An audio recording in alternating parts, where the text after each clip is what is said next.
السلام علیکم۔ آج کی کہانی کھول دو۔ ہنگاموں سے بھرا ایک شہر تھا جہاں ہر طرف خوف کا راج قائم تھا۔ لوگ اپنے گھروں میں ہی بے گھر ہوئے تھے، راستے خون چیخوں سے بھرے گئے تھے، کسی کو کسی کی خبر نہ تھی۔ وہ ہر طرف بس بھاگتے ہوئے لوگ دکھائی دیتے تھے، زندگی جیسے اچانک رک سی گئی تھی۔ ایک برا شخص سلیم نامی ماں تھا، وہ اپنی بیٹی کے ساتھ رہتا تھا۔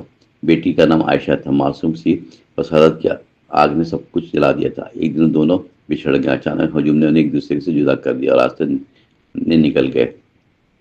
اور سلیم نے بہت تلاش کیا، ہر جگہ، گلیوں میں، کیمپوں میں، میدان میں، مگر عائشہ کا کہیں کوئی پتہ نہیں چلا۔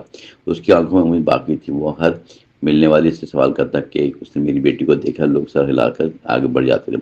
کئی دن گزر کر دکھ میں ڈوبے سلیم تھک چکا تھا، مگر رکا نہیں تھا۔ وہ ایک امدادی مرکز تک جا پہنچا، جہاں چند نوجوان خدمت مصروف تھے۔ انہوں نے سلیم کی بات سنی اور وعدہ کہ بیٹی کو ضرور ڈھونڈیں گے۔ یہ سن کر سلیم کو کچھ آس ملی۔ وہ لڑکے شہر کے مختلف حصوں میں لوگوں کو بچانے کی کوشش کرتے تھے۔ انہوں نے عائشہ کی تلاش شروع کر دی۔ سلیم روز ان کا انتظار کرتا تھا۔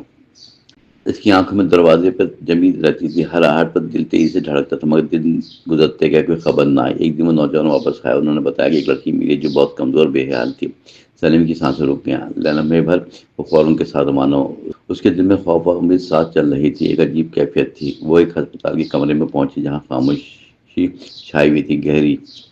ایک بستر پر ایک لڑکی لیٹی ہوئی تھی، جس کا چہرہ زرد اور آنکھیں بند۔ سلیم نے قریب جا کر اسے دیکھا تو اس کی بیٹی ہی لگ رہی تھی، مگر وہ پہچانے سے قاصر تھی۔ خود ڈاکٹر وہاں موجود تھے، خاموش کھڑے تھے۔ انہوں نے سلیم کو تسلی دینے کی کوشش کی، مگر الفاظ کم پڑ گیا۔ لڑکی جیسے کسی اور دنیا میں کھوئی ہوئی تھی، بے حس اور ساکت۔ سلیم نے بیٹی کی آواز دی، آہستہ، مگر کوئی رد عمل ظاہر نہ ہوا۔ کمرے کی کھڑکی بند تھی، اس وقت ہوا رک سی گئی تھی اندر کی۔ ڈاکٹر نے نرس کو اشارہ کیا، فوراً، اور کہا کھڑکی کھول دو ذرا۔ یہ الفاظ فضا میں گونج گئے۔ اچانک عجیب سا لمحہ ٹھہر گیا، وہاں سب کی نظریں سڑکی پہ جم گئی۔ لڑکی کے ہاتھ ہلے، دھیرے دھیرے اس نے کپڑوں کی گرہ کھولنا شروع کر دی، جیسے کوئی حکم مان رہی ہو، اور بے اختیار، بے سوچے سمجھے، سلیم کے دل پر جیسے بجلی گری۔ وہ سمجھ گیا کہ کیا گزر چکی ہے اس کی معصوم بچی پر۔ اس دوران اس کمرے میں موجود سب لوگ ساکت تھے، کسی کے پاس الفاظ نہیں بچے تھے۔ سلیم نے کے لب کانپ رہے تھے شدت سے، آنکھوں سے آنسو بہ رہے تھے خاموشی سے۔